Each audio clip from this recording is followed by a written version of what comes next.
April 2nd, Trump's calling it Liberation Day. He says it's the start of a whole new trade system. One where the U.S. mirrors every other country's tariffs. Reciprocal tariffs, that's what he's saying it is. If they charge us 1%, we charge them 1%. If they charge us 100%, we charge them 100%. And if you're in Puerto Rico or if you're investing here, this could be a turning point. I'm talking inflation, construction cost hikes, potential trade wars, but also maybe a manufacturing boom and a huge real estate upside. So I'm breaking it all down, what this means for the Puerto Rico economy, the housing market, and how you can win while everybody else is panicking. Hey, what is Liberation Day? Trump is saying that on April 2nd, the USA is going to start applying reciprocal tariffs, meaning that if another country taxes us 20%, we're going to tax them 20%. And if they tax us nothing, we'll tax them nothing. Trump's also proposing a permanent 25% tariff on foreign-made cars. If you want to buy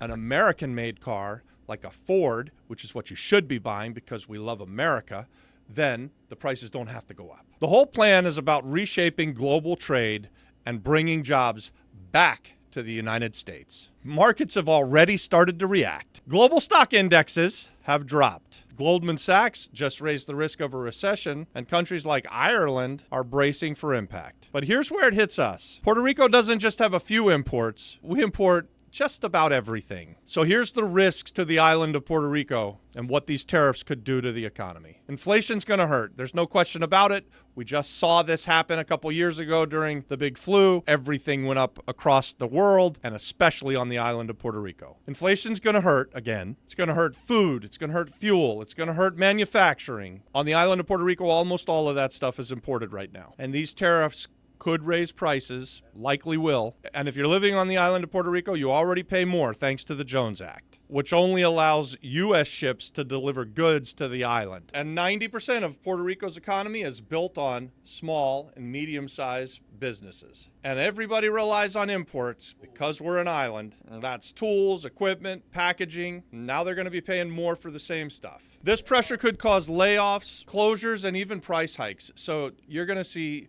small businesses under pressure, going out of business. It could cause a brain drain on the island again. This is bad for the island potentially. With higher build cost equals fewer affordable homes. And we've already got higher insurance and higher interest rates. So this is another squeeze on the local who wants to just own their home. But wait! There is a potential upside for the island of Puerto Rico, and we don't want to talk about the bad without talking about the good. And guys, I am a glasses half full kind of guy, so I am still hopeful that my man Donald Trump is going to pull a rabbit out of his hat, and these tariffs, which I think are probably bad for the island, might actually be good for the island. Now, how the hell could that happen?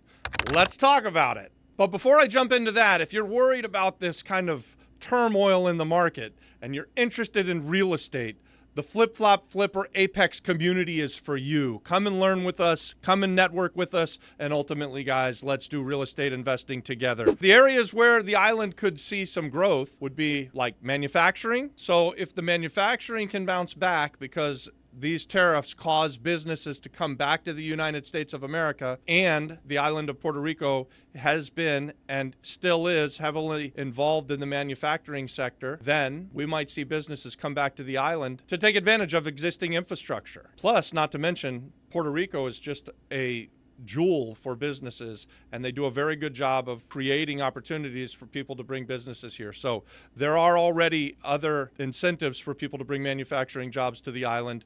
Couple that with these tariffs, and you might see a boom in the manufacturing sector. And remember, guys, it was just a few years ago that Puerto Rico was the manufacturing hub, especially in the pharmaceutical area.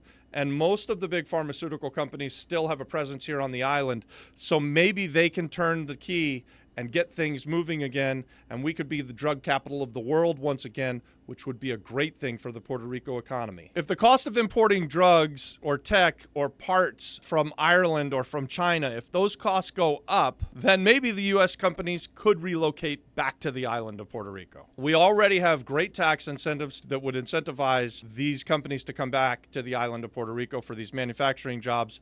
Couple that with a bilingual workforce, this is the potential for a booming economy especially with the manufacturing sector. And secondly, commercial real estate demand could surge. If companies are going to expand to the island, they're going to need warehouses, offices, and production facilities. And developers who see this coming could get in early, land banking key parcels and building the right product for these companies that are on their way. Number 3, and this is a big one, guys, local entrepreneurs can step up. So local entrepreneurs should step up, and if they do, they can create more manufacturing jobs. It could even impact farming, packaging, manufacturing, and these tariffs could actually be a wake-up call to build things on the island of Puerto Rico again. Wow, wouldn't that be something? We haven't seen building like this in decades now. So these tariffs could actually be a good thing for the island of Puerto Rico, especially in the real estate sector. We're already in a pretty good economy right now where we're seeing things being built for the first time in really decades, and because these manufacturing jobs may come back to the island, you could see more and more development, which would be great for the economy and for the locals of Puerto Rico. The fourth way that this could be good for the island of Puerto Rico is that Puerto Rico becomes even more strategically important for the U.S. Puerto Rico becomes an entry point for companies that are trying to stay within U.S. rule, but be closer to Latin America or offshore operations. And this could increase the government and private sector's investments in logistics, infrastructure, and labor training. Here's my take as an investor. I've been investing in Puerto Rico for years now. I've seen the cycles. And yeah, these tariffs probably are going to hurt short term. But long term, I think Puerto Rico's sitting in a unique position to win. We're a U.S. territory, but we operate just a little bit differently. We have a great labor force. We have lots of land. And if you're looking for where manufacturing is going to shift to, it's either the southern U.S. states or here, Puerto Rico, baby. And if you're a developer or wholesaler or even just a local entrepreneur, you should be asking yourself, what industries are going to get squeezed by these tariffs? Where can I add value domestically? And how could I serve companies that are now having to rethink their supply chain? Here's how to win. Bottom line, Liberation Day is either going to expose the cracks in Puerto Rico's economy or force the island to build something stronger. If you've got local business ideas and the entrepreneurial spirit, now's the time to launch it. And if you want to help build housing, get in the game. And if you're not sure how to move forward, you've got to put yourself in a room with people who do. Guys, that's what we're doing inside of the Flip Flop Flipper Apex community. We're talking real estate. We're talking real deals, real partnerships, and making real moves, not just speculating. Drop a comment below and let me know if you think Liberation Day is a threat or an opportunity. Obviously, like and subscribe, and watch this next.